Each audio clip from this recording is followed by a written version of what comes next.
Bienvenue dans notre dernière édition de NC Sport Weekly News, pour laquelle il n'y a pas de trêve d'été. 90 000 fans sont allés dans la baie de Cardiff voir The Wave Musca remporter l'acte 5 des Extreme Sailing Series. Le Round Britain and Ireland Race avec record pour Azam et les filles sur SCA. Le New Volvo 65 passe leur premier vrai test de course et en plus la Virtual Regatta reportage avec Sébastien Destremont.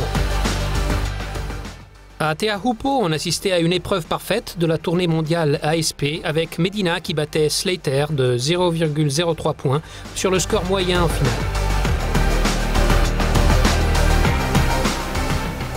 En bref, Giancarlo Pedote et Prismian sont imbattables et remportent la Mini Transat 650, les Sables, les Açores, les Sables.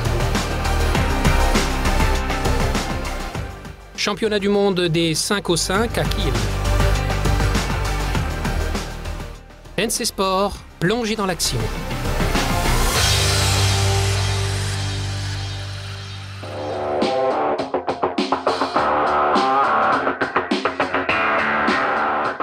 La baie de Cardiff a été transformée en arène nautique la semaine dernière avec, nous a-t-on dit, 90 000 spectateurs venus assister à l'acte 5 des Extreme Sailing Series. Et malgré les conditions de vent plutôt légères, les 40 pieds nous ont fourni de très belles courses sur l'eau et pour une fois une finale à 3 bandes. Cette fois, ce fut un embouteillage au départ, préparé avec habileté pour les champions en titre, qui ont encaissé suite à une série de pénalités. On n'a pas gagné toutes les manches, mais on a marqué de gros points en fonctionnant bien avec l'équipage. C'est tout ce qu'on a pu faire, et heureusement pour nous, notre principal adversaire dans cette étape a vécu une journée pire que la nôtre. Ça ne se joue pas beaucoup, mais ils sont passés devant nous pour très peu. Aussi, nous sommes assez satisfaits.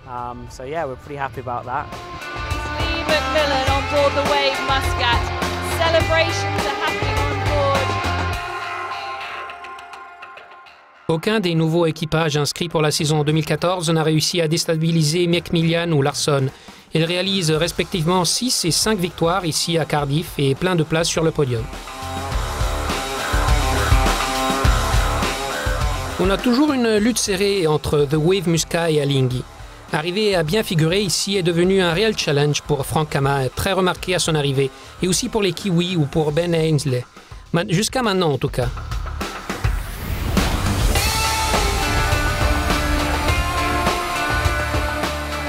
L'avantage d'être dans ces eaux, il sera peut-être pour quelque chose, mais cette fois l'équipe Bar sera un sérieux prétendant à la victoire. Avec 11 podiums sur 32 courses effectuées et 2 victoires aussi, il est clair que Sir Ben est en train de prendre la main malgré sa rétrogradation en 3e place tout à la fin. Tandis qu'Emirates New Zealand ne brillait pas, ici c'est Frank Kama qui manquait de chance avec un reclassement sur les 12 manches suite à des réparations longues sur son bateau, après une grave collision avec Gak Pindar le premier jour.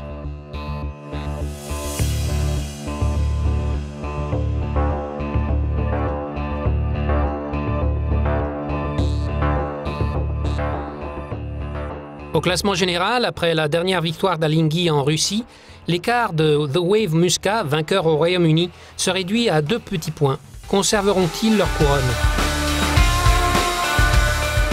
La prochaine étape sera à Istanbul en mi-septembre. Soyez au rendez-vous avec NC Sport. Restez sur NC pour le reportage complet et officiel de l'acte 5 des Extreme Sailing Series à Cardiff. La première diffusion complète aura lieu le 9 septembre à 19 h.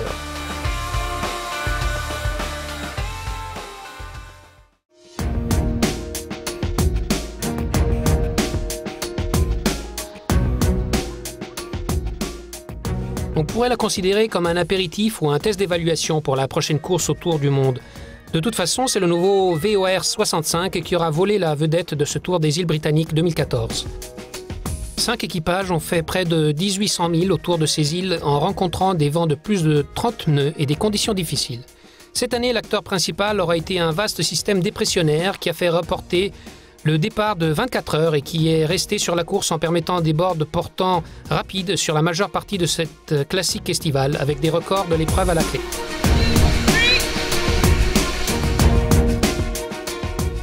Cette régate aura été très tactique aussi, demandant de choisir entre la vitesse pure et la route sur le fond. Maintenant, avec des monotypes, c'est l'équipage et la préparation du VOR 65 qui feront clairement la différence.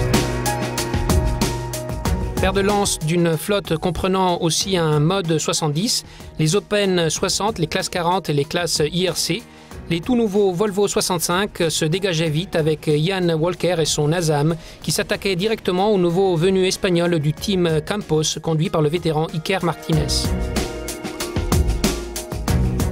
Dans une incroyable épreuve, l'équipe de Abu Dhabi n'a pas seulement dominé la course du début à la fin, mais a aussi remporté le record de la course en 4 jours, 13 heures et 10 minutes à une vitesse moyenne de 16,24 nœuds.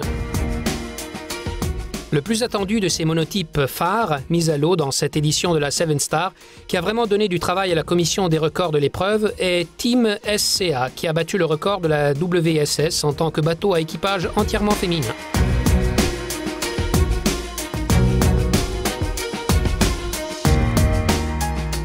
Le premier record à tomber sera celui remporté par le mode 70 Oman, Air Moussadam, qui a créé une nouvelle référence en multicoque avec juste un peu plus de 3 jours et une victoire en temps réel. Artemis Endeavour et Swiss établissent à leur tour les nouveaux records des IMOCA 60 et des classes 40. En tant qu'embossé, Varuna, le bateau allemand, remporte l'édition 2014 de la 7 Star, course autour des îles britanniques en IRC toute classe. Des milliers de spectateurs ont suivi cette édition et ont même pu regarder confortablement l'épreuve devant leur portable, leur tablette ou leur smartphone. Voyons maintenant de plus près les résultats et les faits marquants de la course Formule Virtual Regatta avec notre correspondant Sébastien Destremo.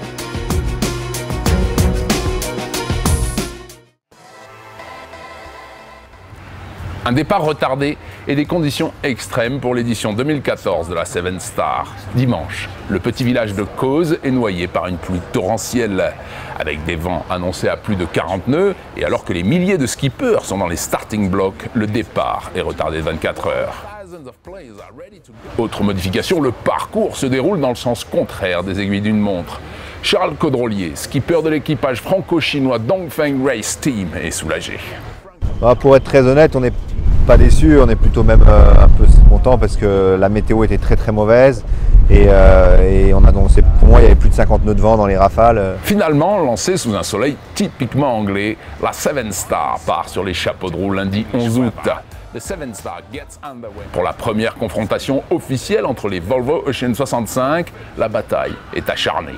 À mi-parcours, c'est le joueur français Facuogène qui mène ce Tour des îles britanniques. Mais rien n'est joué car les 4 premiers se tiennent en un dixième de mille. Le combat est féroce sur la route du retour vers Kos. À quelques heures de l'arrivée, les 5 premiers sont à la lutte pour la victoire finale.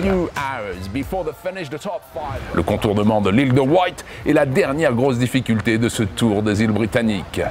En plaçant son dernier virement à la perfection, Banzai 49 TPN remporte les honneurs de la ligne et la 7 Star 2014 devant 14 000 concurrents. Un boulot très bien fait. A job very well done.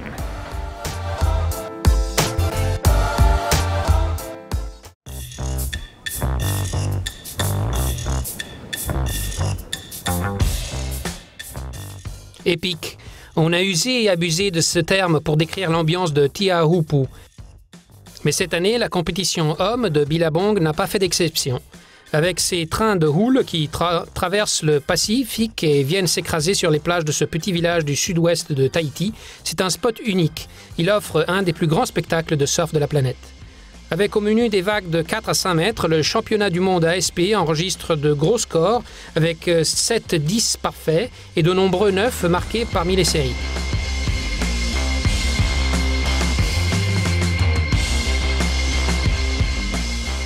La finale s'est déroulée entre le numéro 1 mondial Gabriel Medina et le surfeur le plus titré de l'histoire, son Altesse Kelly Slater, vainqueur ici en 2013. Le Brésilien devait assurer sa première place et augmenter son avance ici à Tiahupu. Mission accomplie ici, d'abord en éliminant Kolohe Andino, l'Américain, en quart de finale, puis en dominant la demi-finale contre Ozzy Bebe Durbridge.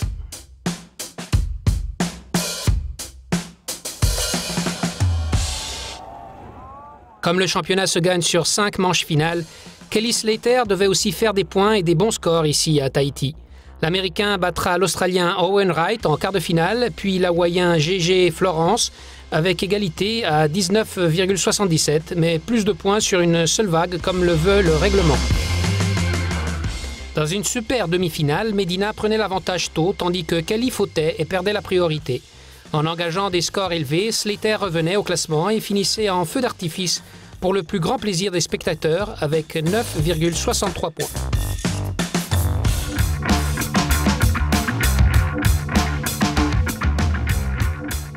Ne commettant pas de faute, le Brésilien répondait rapidement par un 9,53 et reprenait l'avantage. Ensuite, Slater rattraperait lentement son retard et marquait 9 points 30 avec juste 30 secondes perdues. Mais l'arithmétique est implacable et c'est avec une différence moyenne de 0,03 points qui donne la Billabong Pro Tahiti à Medina. Après l'épreuve, je suis rentré à la maison pour parler à ma mère. Elle a eu des mots inspirants. Elle a dit « Personne n'est au-dessus de Dieu. Je crois en Dieu et je pense que c'est lui. »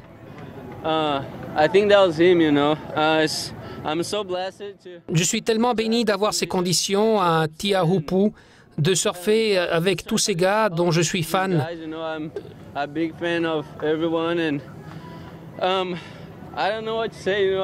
Je ne sais pas quoi dire. Je suis si heureux maintenant.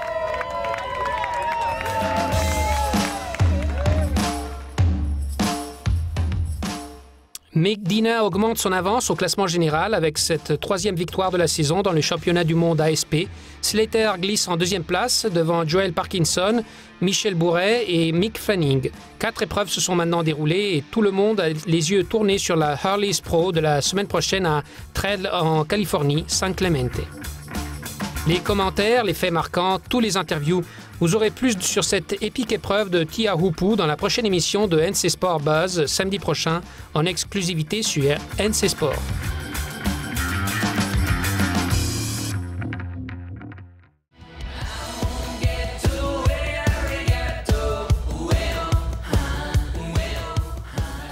Les sports nautiques sont alors sommés d'intensité pendant ces vacances d'été. Voyons rapidement quelques événements majeurs de notre planète bleue. La nouvelle star italienne Giancarlo Pedote et son fidèle Prismian continuent leur série de victoires dans les championnats français des mini 6,50 en gagnant les Sables Azores Les Sables en août, en marquant un chrono de 12 jours, 23 heures et 44 minutes dans cette régate de 2 manches de l'océan Atlantique.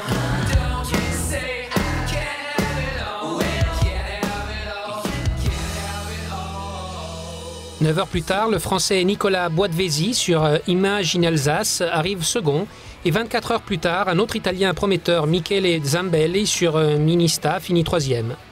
Près de 200 navigateurs ont pris part à cette 5e édition en proto et bateau de série de cette demi-transat et ses 2540 000 allers-retours des Açores.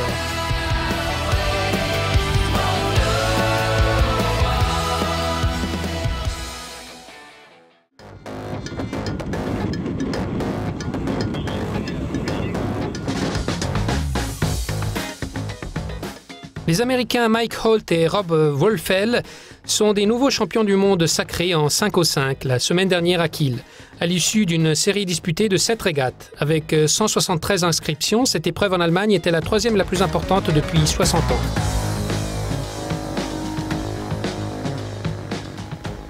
Les Américains ont assis leur victoire avec 3 victoires sur des manches décisives et en restant ensuite placés avec une bonne marge de 6 points d'avance sur leurs poursuivants.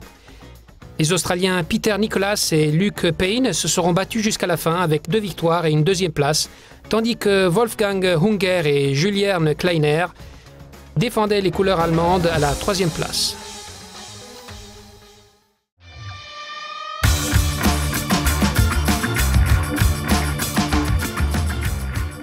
Ce n'est pas terminé pour les fans de surf. On reparlera de Tiahupu dans le prochain NC Sport Buzz.